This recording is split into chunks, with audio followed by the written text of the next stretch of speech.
So, hello everyone, and welcome to this first episode of a series of webinars where we're going to talk about some things other than the gory technical details of search.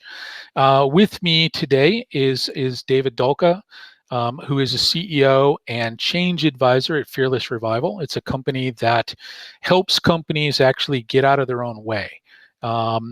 Teaching them about reshaping priorities, figuring out what to do with their business, how to integrate digital especially into them. And I'd like to welcome David to the webinar. Hi, Bill. Thanks for having me on. It's a pleasure to be with you and the folks at Semrush.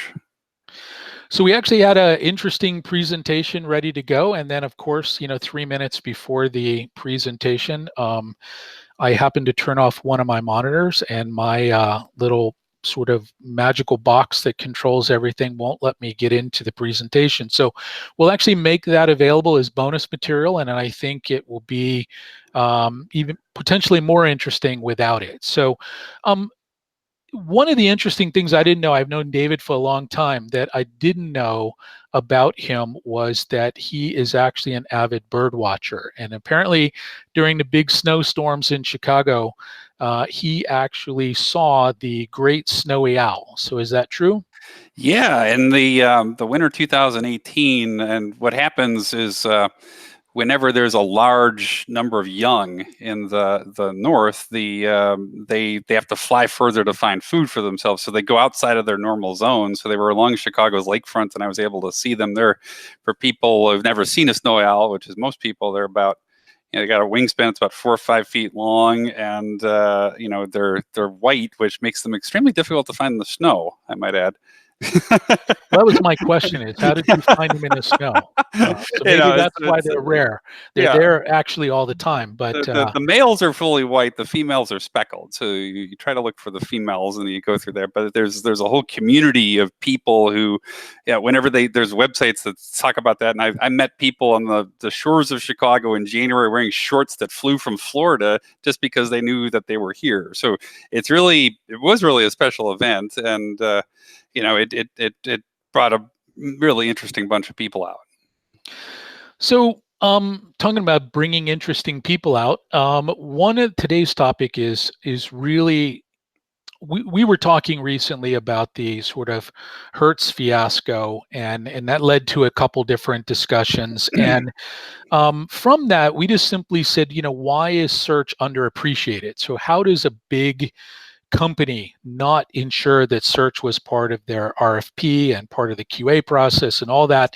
And that led to a series of things. And it's pretty interesting because we actually did a survey before this webinar of what some of the things people were dealing with were, and that's what we had in the deck was a few of those. And one that somebody mentioned was, just talking to the salespeople. Why don't the salespeople understand that search is a key driver, that people actually have a need, a want, a problem, and go to Google to try to find it?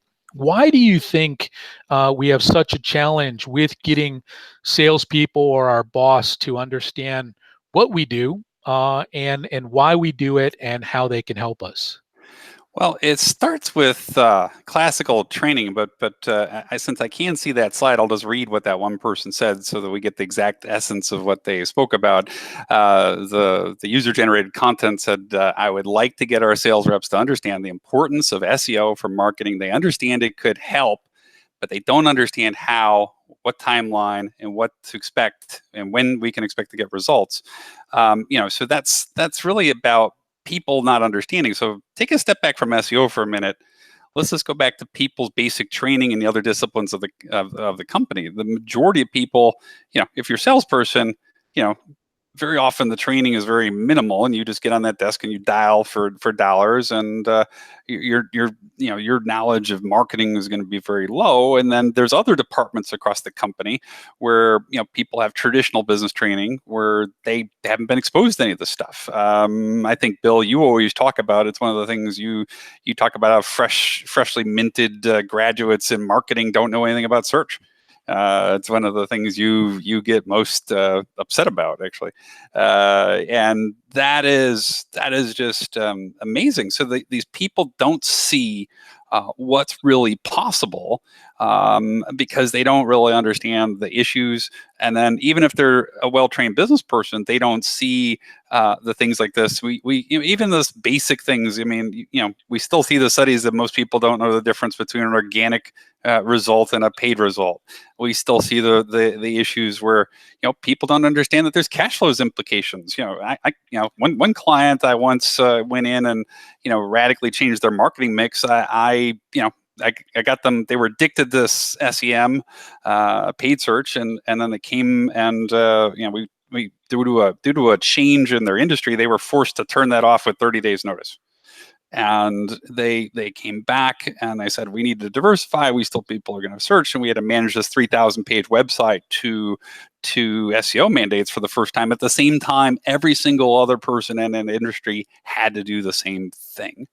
Mm-hmm. So it was kind of like a public SEO contest across an industry with 25 websites. And you saw some of the people that just built the black hat links to the few keywords, and then you saw people that were looking for some of the more mainstream monetizable keywords, like the client that I was working with. And it was just an amazing thing to see how, and then we learned about how some of the people who were some of the SEOs working on that, and some of the sites that never moved the needle are some of the most famous SEOs. And me and one other SEO who's rather well known, but this client was rather private, so we're not going to mention who he was or what that is.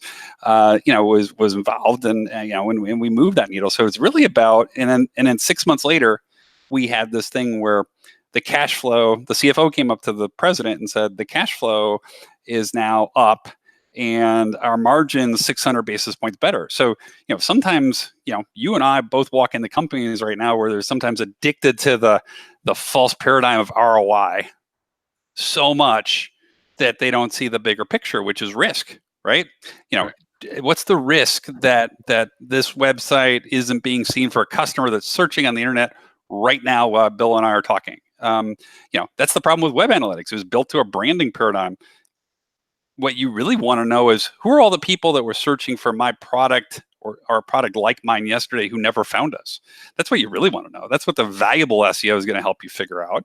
And that's not about pressing a button. Like you said, it's not about the technology. It's not about looking at those things. And it's about how do we get there?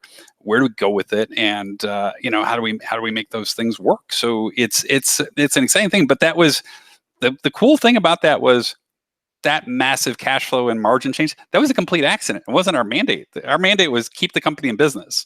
But what it shows you is, when you do the right things and you do them with urgency, good things happen. And I think so. The challenge there is, most SEOs, the people above them, don't have urgency because they don't understand what they do. So I think, the first thing that we can do to help people out there think about this is,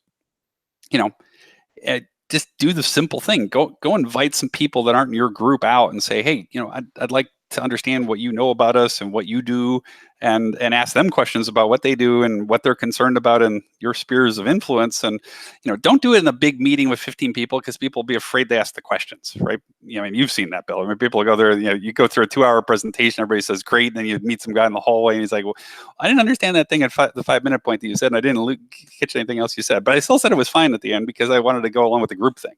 Right.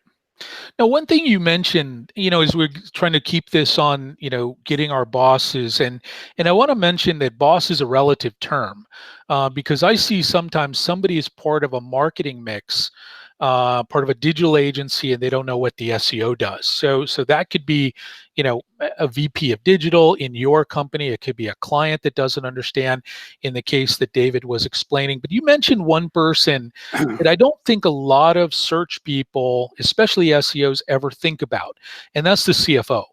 And I wrote an article about 1.5 years ago about, have you ever talked to your CEO about or CFO about mitigating the risk of SEO?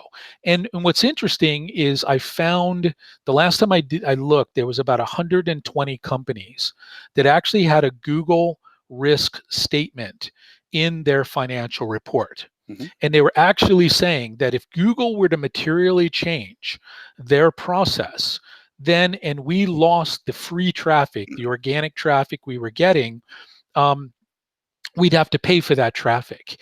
And I think that's an interesting thing that I've never heard any other SEOs talk about. And my the question I posed was, when was the last time you talked to your CFO or your controller? This is obviously if you're a publicly traded company.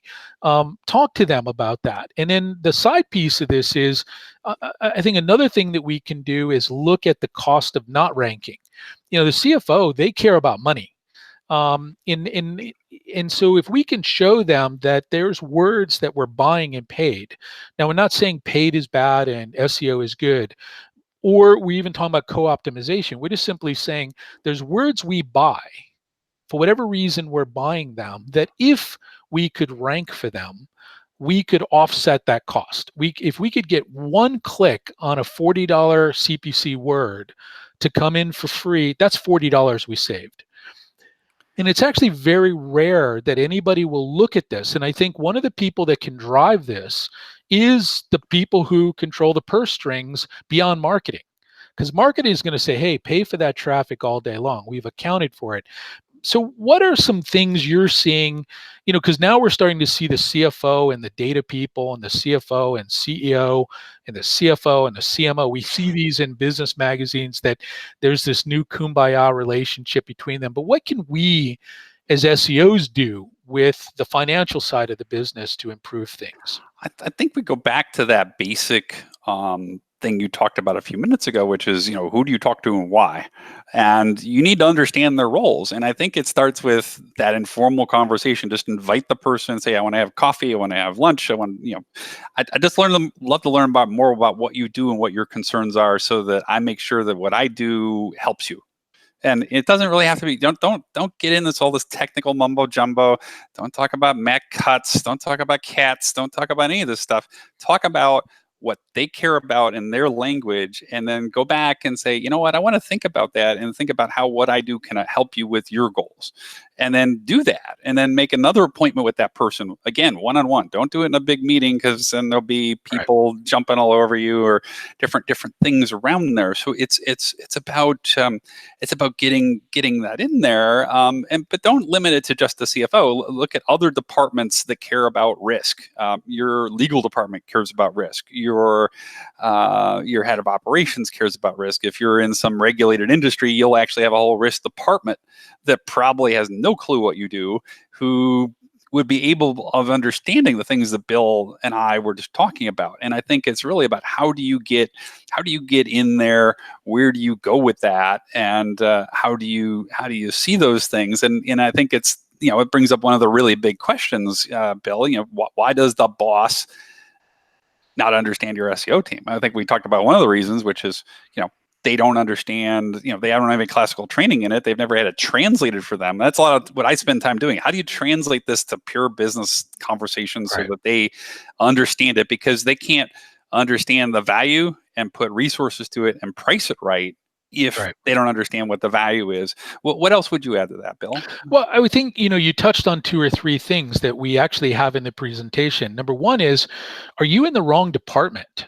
You talked about talking to people that don't have a classical knowledge. SEO is typically relegated to, the DevOps team, the IT team, where hopefully we think through osmosis. So talking about not getting classical training, I've yet to find anybody on the dev side that's ever had any formal SEO pieces integrated in anything they've done. Take, for example, redirects. There's 6 ways to take an old page and move it to a new page. Only one of them really works well for search.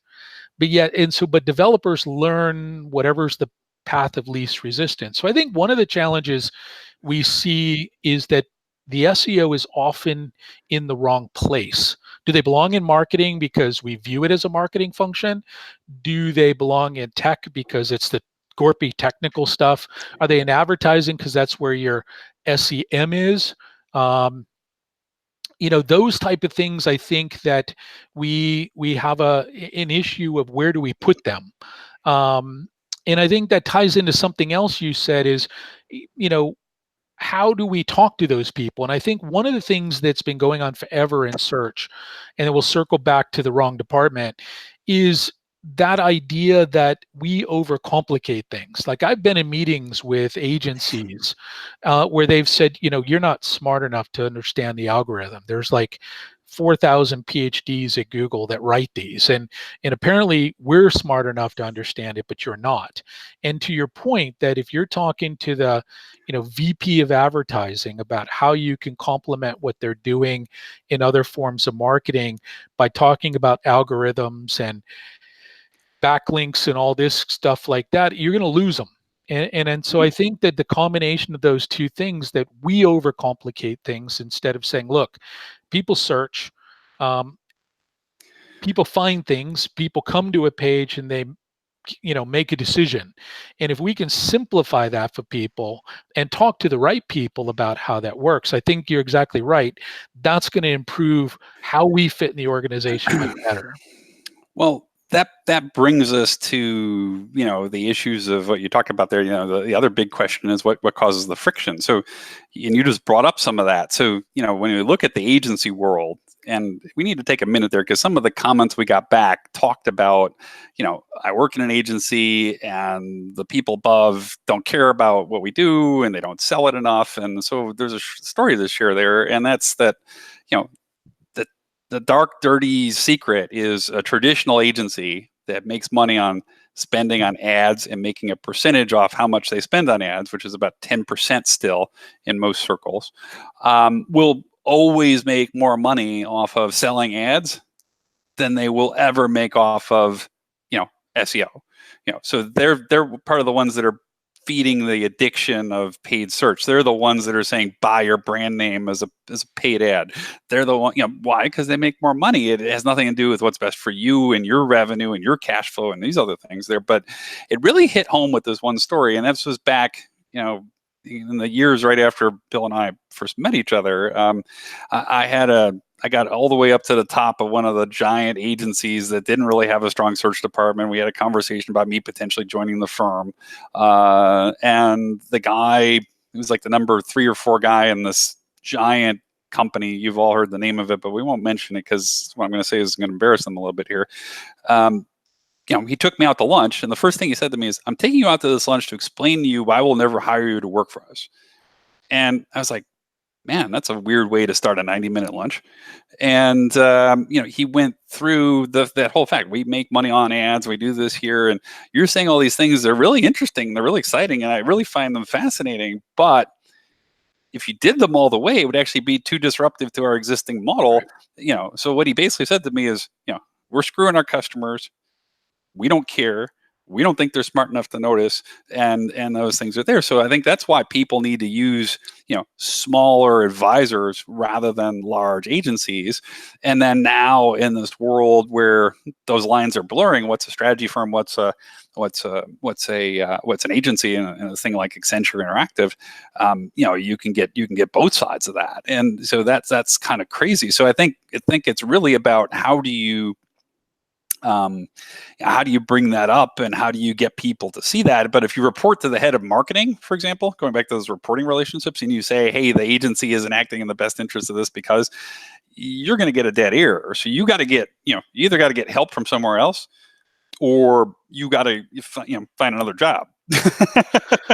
And a lot of times, that's exactly it. We rely on agencies to give us, guidance. And I think, we can use them in many ways to help us with some forecasting. It's interesting how many times I've been in a project where the client, the people who engaged me, they've given the exact same response that I gave or will give, but because I'm an outsider, it's believable. So it is sort of a dual-edged sword, but I think you made a great point that if we don't feel that their mix is correct, that they're doing things in our best interest, that we need to sort of say something. And we see this a lot where stuff is bolted on.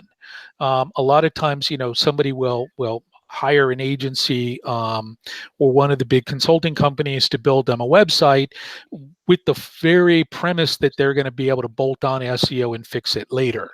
And I think that's sort of one of the things, sort of circling back to where our bosses don't understand things is, and your point about sort of classical marketing and classical web development is that it's fascinating how many people don't integrate this into the process. And I think that was one of the other great questions or we got from the survey. And I think you might have it handy there where they talked Yeah, about that. How do I, okay, people, and if I paraphrase and you can read it, sure. they sort of either put us on a pedestal when we do good, they sort of beat us down when we don't. How do we get a blend of that where they truly understand what we do and what we contribute to the organization? Yeah, this one viewer said nowadays most of the marketing departments are completely underrated. We are looked as simple designers, IT guys, or in my case, hey, the guy that can run the page. I think we should be treated not like heroes, which sometimes we are, but an independent pillar of the company with high grade of responsibility and studies, since most of the clients are generated one way or the other by our work, which gets us back to this basic issue, which we haven't talked about yet, which is SEO won't succeed if your culture is not focused outward on the customer. If you're Right. focused inward on a bunch of financial statements and what can you do 24 hours from now, and why is this other thing better, and ROI numbers the only thing that matter, you're never going to get there. But then this gets back to the whole wrong department thing, because you can't have the right skills or budgets or the interest in the activities if you don't have the right person managing these things. Right. And I think it's really why people at the C-level need those advisors to think about these things differently and manage it differently and get those different outcomes. Not every company is going to change their gross margin 600 basis points, but there's a hell of a lot out there that could change it 30, 40, 50, 60 pretty easily. Right. And I think, one of the questions we've got already, I'm going to sort of tie it into an experience that I had. So I sold my agency to a large, big agency, and then, as you mentioned, sort of got disillusioned by that we were being sort of relegated to project work, and because they didn't understand where we fit into the food chain. And in some cases, we were taking money from other, like email marketing or print would get cannibalized to pay for our services. So when I left, I had to meet with one of our biggest clients, and I had a room, the CMO and a bunch of other senior executives. And as I was telling them I was leaving and that they were going to be in great hands, a couple of them said, I have no idea what you were doing for us. We know you were here talking about search, but I've never seen any reports.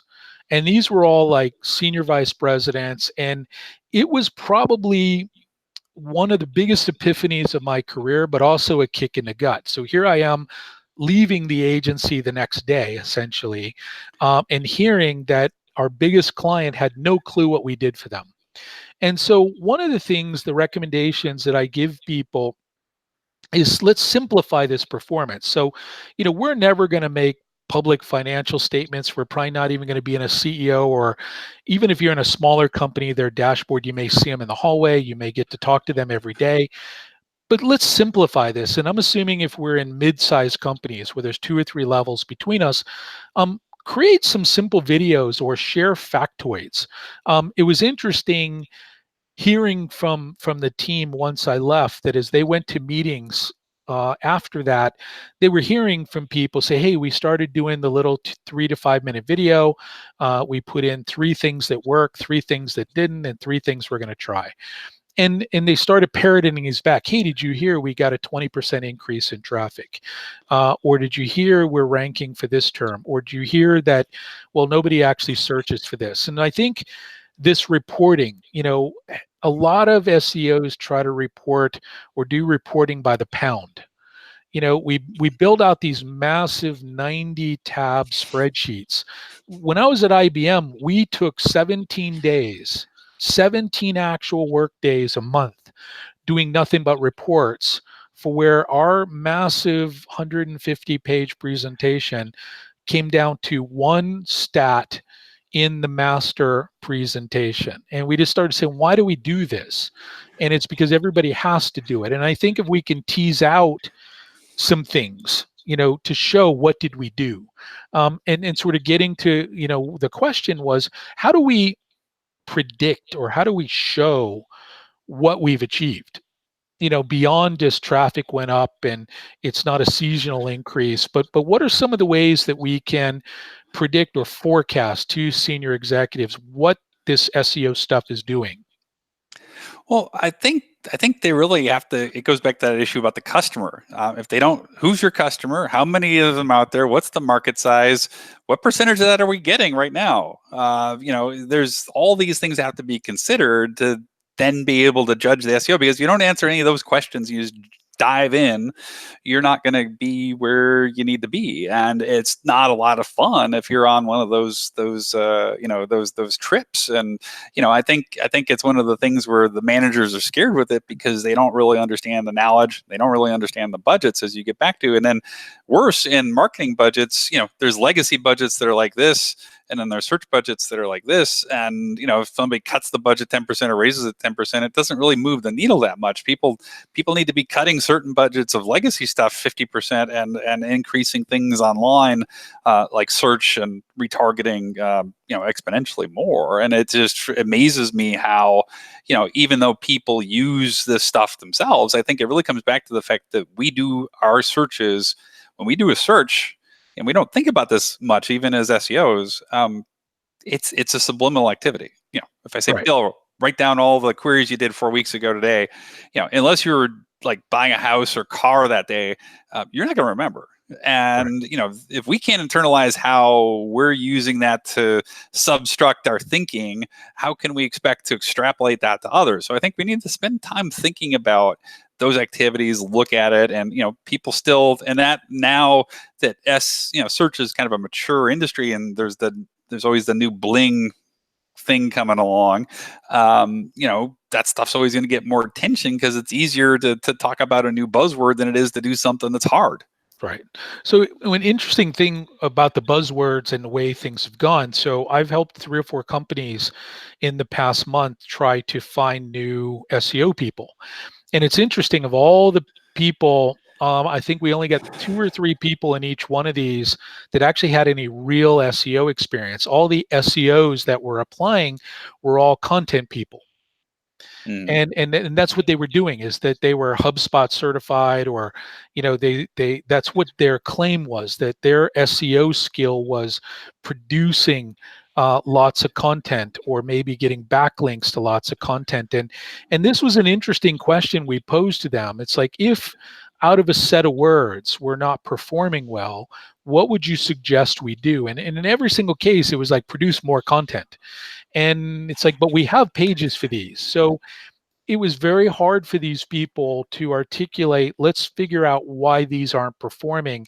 And I think it comes back to your question, or your statement, that we don't often understand the customer. If we know what their problem is, and this, to try to answer Yuri's question about predicting, one of the things that I did, when I was at IBM struggling to try to get attention for search, was I created this missed opportunity matrix. And the missed opportunity matrix was simply said, these are queries people are doing. How many people are searching for them that we have no exposure for? And that was a very interesting thing to show to ego-driven managers, that here's things people want. We have these things, yet we don't show up for them. And so we pivoted on things like that, where we played to the ego. I try to stay away from competitor analysis, but in this case, we were simply saying, here's 50 words that are the essence of what we do. What should show up? And in many cases, the people would say, well, I don't know. Do we have content? And find me the content. And people couldn't find the content. And this was the product manager. And so sometimes you have to have these epiphanies to show people silly things like this, that people are looking for solutions. One of the projects I did, I had a guy come to me and said, Bill, we're spending like $8 million, and we get this new service called branch transformation management. and I need to be ranking well for it because we got all this media money behind it. And so I said, I can get you ranking for that probably by Tuesday or Wednesday. And he's like, awesome. And then a couple weeks later, he come in, he goes, I know you got me ranking, thanks for that, but we don't get any traffic. Of course, because nobody knows what that means. When they're talking about transforming a bank branch, these are the things, the problems that they have. And when we re-architected that content to match what the searcher wanted, and then the light bulb went off for him. It's like, oh, we come out with a buzzword. We spend $1 million telling people about the buzzword, but people still remember this other stuff. And I think that goes back to this whole, because search, we often don't share our data. We don't share our data with social media. We don't share our data with paid search. We don't share with brand marketing. And so a lot of times nobody knows And Google about doesn't. this stuff. And Google doesn't tell us. Google Um, doesn't share its data with you. and so I think this is one of these things that getting back to one of the last points we had in the presentation is, I think a lot of times the SEOs themselves are in the wrong position. And not to insult all the SEOs out there, but if you're an SEO in a mid-sized company and you've now got to talk to senior executives, and you could have been an amazing SEO on small mom and pop websites, the moment you come in, and I think Jessica Bowman made this comment once, that her first enterprise job, less than 5% of her day was actually spent on actual SEO stuff. The other 95% of her day was educating people, increasing awareness, doing reporting. And I think if people aren't prepared for that, they may not be able to succeed. And you come in like a bull in the china shop with a long list of all these things to fix. And if you don't even understand the culture, which you mentioned, you might be a culture of media. So we solve problems by throwing money at it, as opposed to fixing the website. Or you could be a product driven company that makes changes to product configurators, as opposed to changing title tags or canonical tags or things like that. So any suggestions for people on how to sort of cool your jets a little bit, come in, get the lay of the land, um, and then sort of drop the big 900-page report on them of what they should fix? I think it. I also add an and onto there, which is, for every one thing you do in that big company situation, there might be 9 things that are being broken in some other place in the company the moment you're doing that. Your website might be redesigned to look great on an iPad, and they destroy 15 years worth of perfect SEO from some of the greatest people around. We still see that, right? It's crazy, but it happens, and it's around those things. So I think people, again, they really have to understand the other people, and not force the SEO on them, but say, what are your needs and problems, and then show them how, in business terms, how search can help that.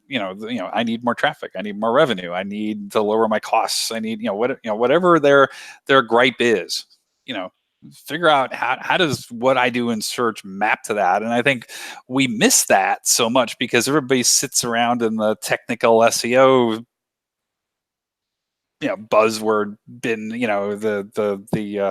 don't even know what to call it, the cesspool. The Or sexy stuff. they're in there with all that stuff, but at the end of the day, what does that really mean? I mean, it's like, okay, we allegedly had the June 2019 update yesterday. Okay, I didn't notice anything change, number one. Number two, everybody was talking about what should we name it all day. Well, I mean, quite frankly, who cares? Right? I mean, Right.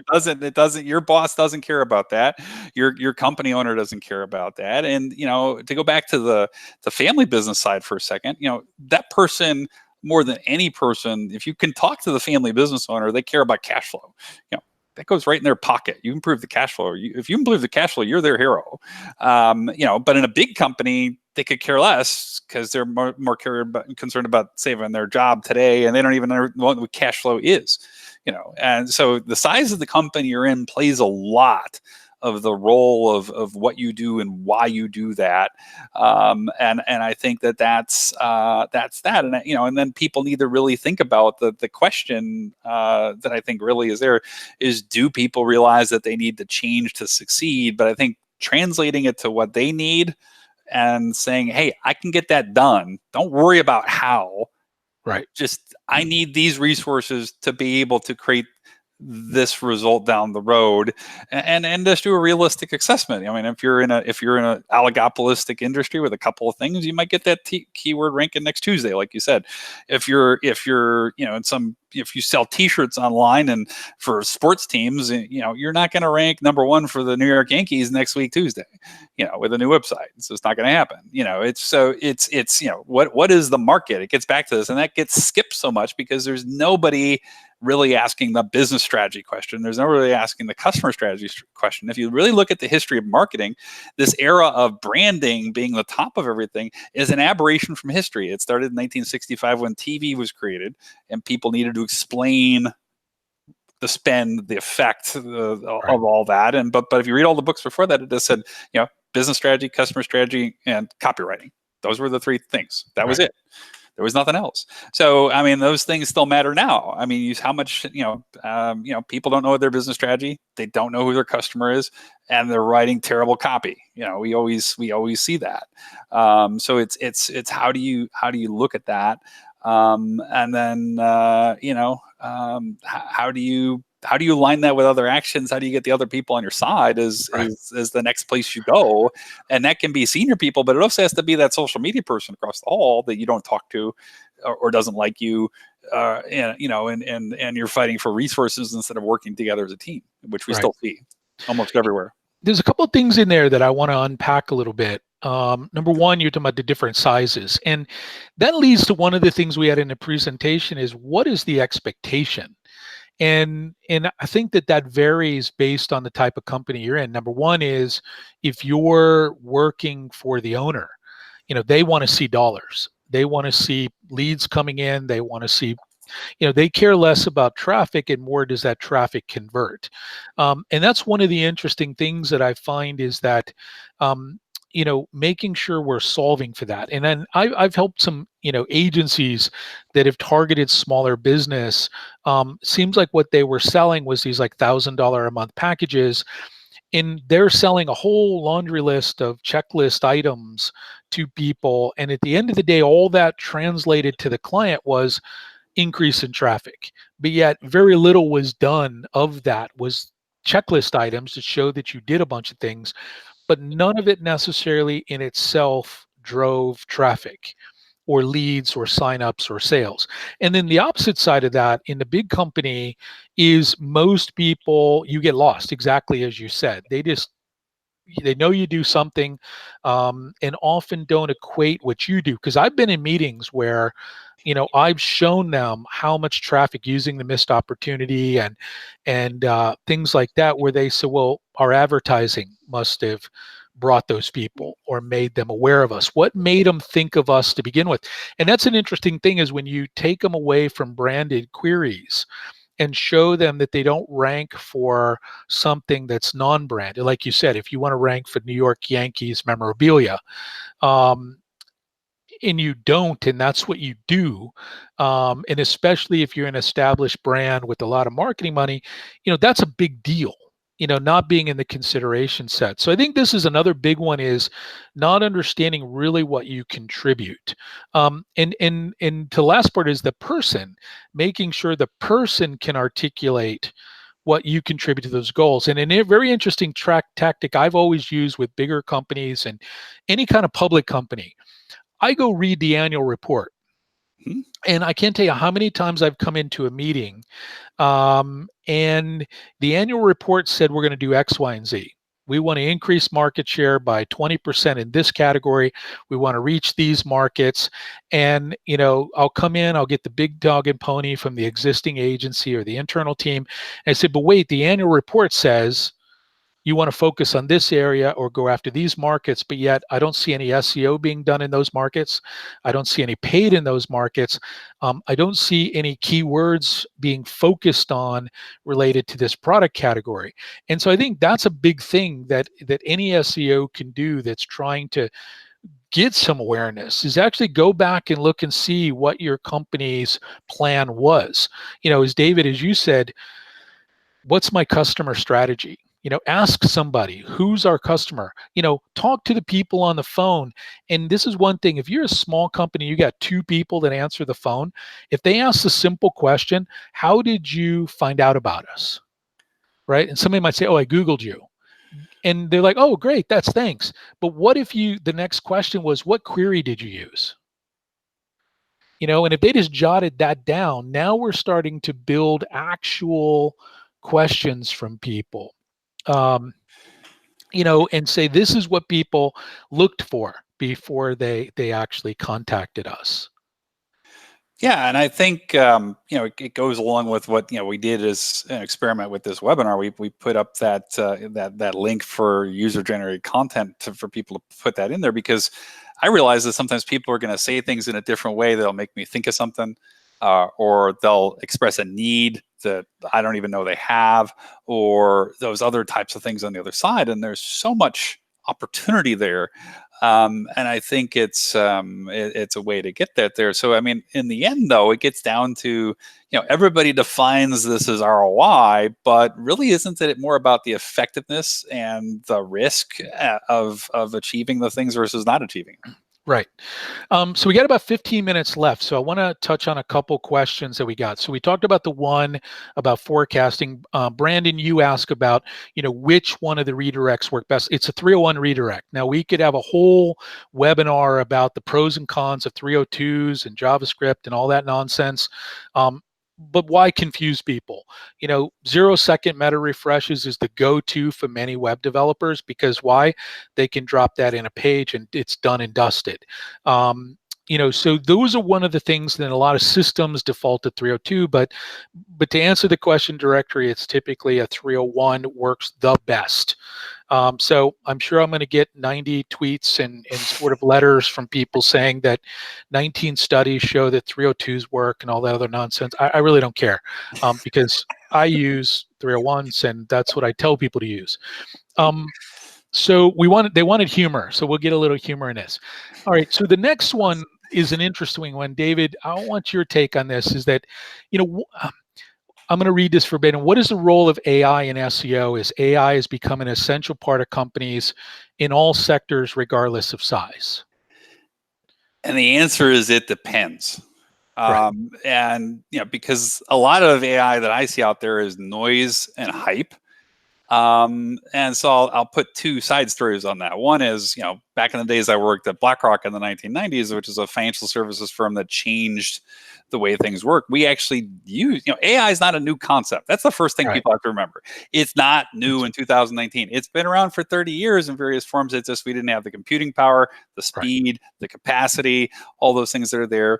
So what we did at BlackRock was we built a data set that never had been accomplished before, and then we used SunSpark workstations to manage those things against the things that were there. And we put business rules for what are the errors and what are the things that are there. And I think a lot of search marketers could learn from that. Is stop focusing on these reports and focus on what looks strange today that didn't look strange yesterday, and why.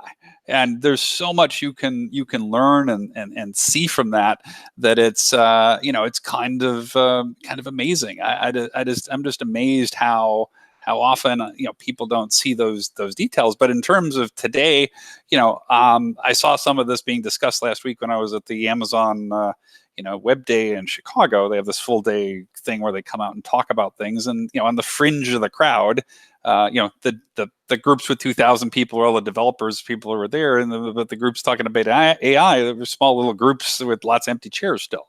So it's going to be the same problem. Who should own that? Because right now it's the technologist owns it, and if they don't know what they need to do with it for a business purpose, it's going to be like SEO all over again. But it's probably going to be worse because it doesn't have any direct line to any business area.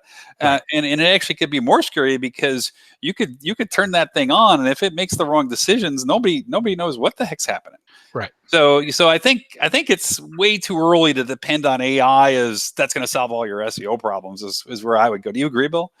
I agree, but I want to look at this from. I'm hoping maybe this is how they meant it. We hear a lot of this that Google's using it, so it's really putting a wrench in SEO. I think it's putting a wrench in SEO because there's a lot of crap that ranks that shouldn't rank. And if we think about it, if I had to unpack where I think AI is being applied, and it's simply the way we've always thought about it is somebody did a query. When they did that query, what did they mean? And if I'm looking for, pizza restaurants, now Google already knows my location, so we're able to deduce that it's in Hartford, Connecticut, or in Chicago, Illinois. If I did it on a mobile phone, does that change anything?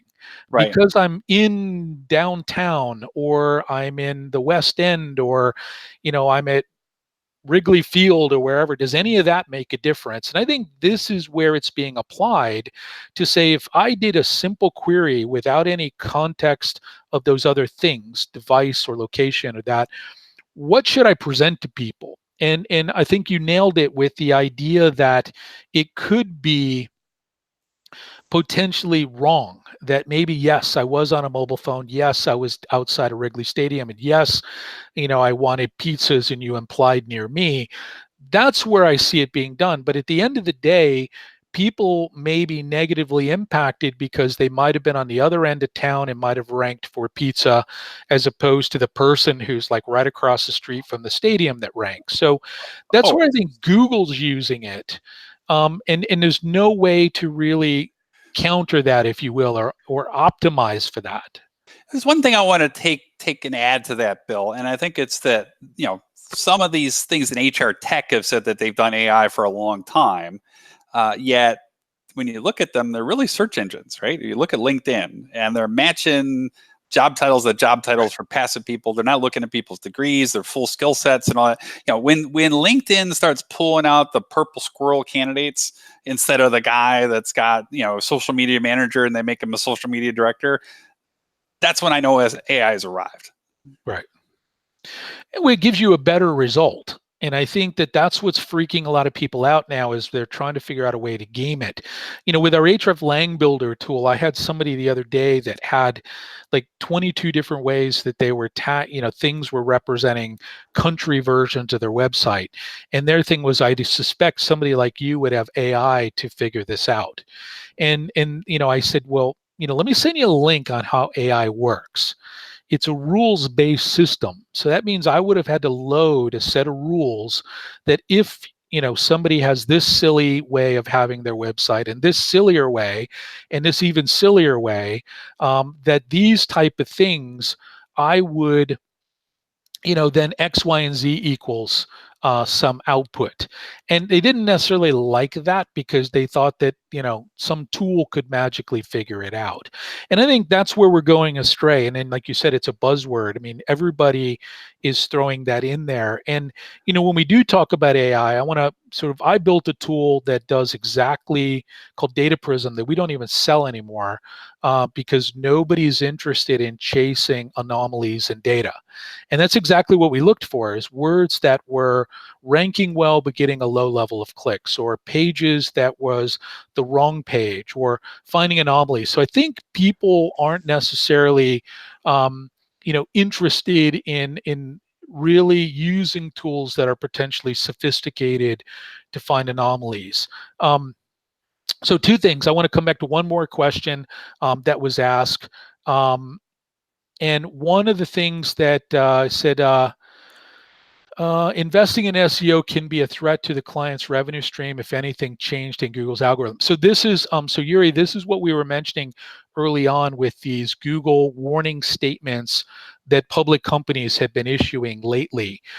They essentially say, QVC has them, and pretty much anybody that's an e-retailer that's public has the statement that says, hey, if Google really changes to bring the traffic we were getting for free, we're going to have to pay for it.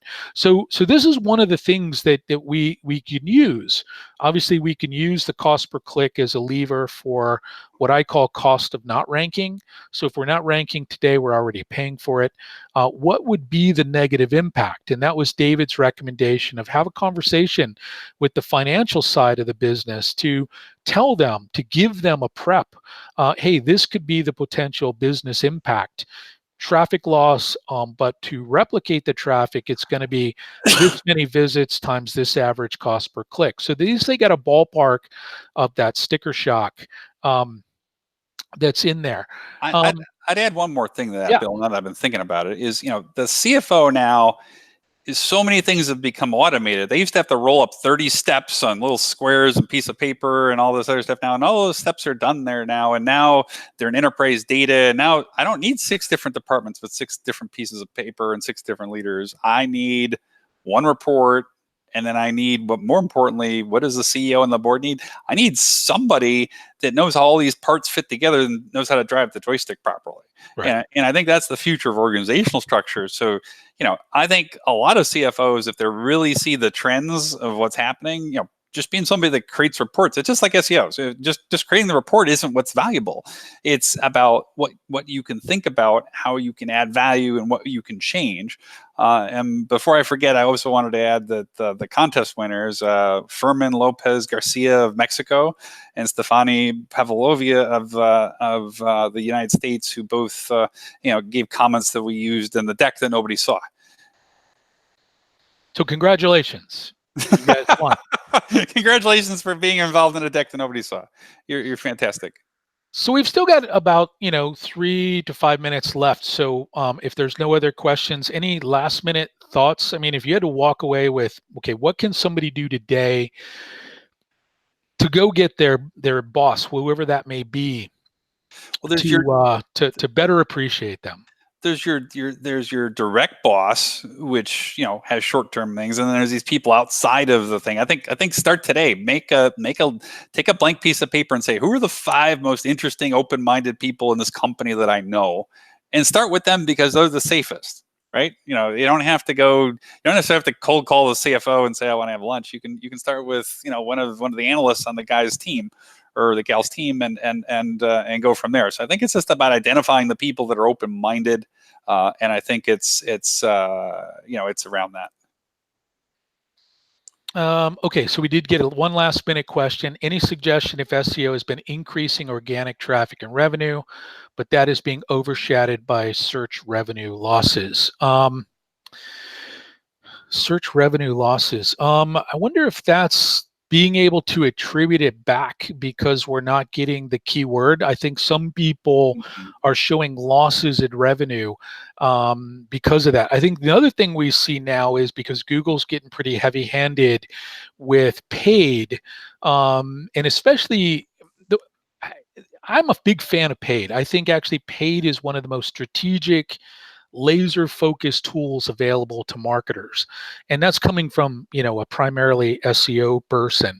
But Google now, with their AI, is actually rewriting your crappy ads into better ads that may be more targeted toward conversion.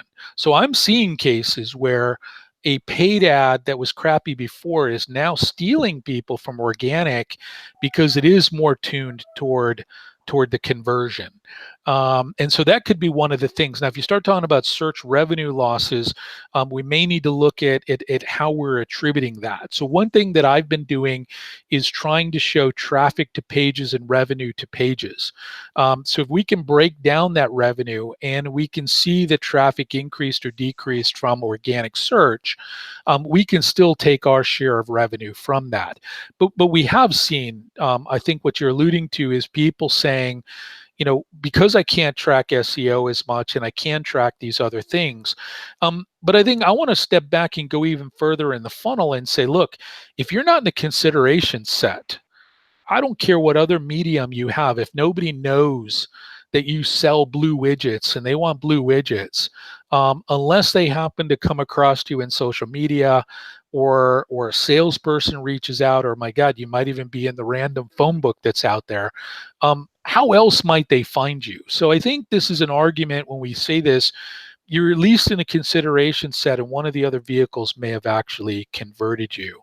Um, Oh, he converted it to paid search. So, yeah, we see that paid has become easier for a lot of people. Especially now that the organic results are dropping down. And to David, what David said earlier, that's an agency in many cases, it's better for them to sell that because they're getting a percentage of that or whatever their remit is. But we are seeing that people are sort of willing to pony up the money to go after that. Now, the opposite side, we're seeing more and more people wanting to look at co-optimization and how do I make these two work together, because of the exactest match and some of the other craziness Google's doing in paid is causing your paid to increase artificially. So anything, sort of a last point on that as we're running out of time. David, you want to add about sort of getting things in sync? I mean, I think that's the easiest one is Google your company's name, and if you got a paid ad for it, you got a direct opening and talk to anybody in finance about that. I mean, unless you have a competitor that's buying it, yourself. If you're the only paid ad and you have the organic results right there, you're just burning cash flow. There's no reason to do that. Great. So thanks, David, for being with us. A lot of great insight. And thank you, Bill. what we want to do is our next one, we want to sort of extend this concept a little bit further. We're going to have some folks on to talk about how do we get a seat at the table. So now that we've got our bosses are loving us, they appreciate what we do, how do we get the rest of the organization to appreciate us? So with that, we will put the presentation that we plan to put up out there. The great folks at Semrush will do that for us and send you a link to this webinar. So thank you very much for your time. And again, thank you, David, and thank you to the Semrush team for making this happen.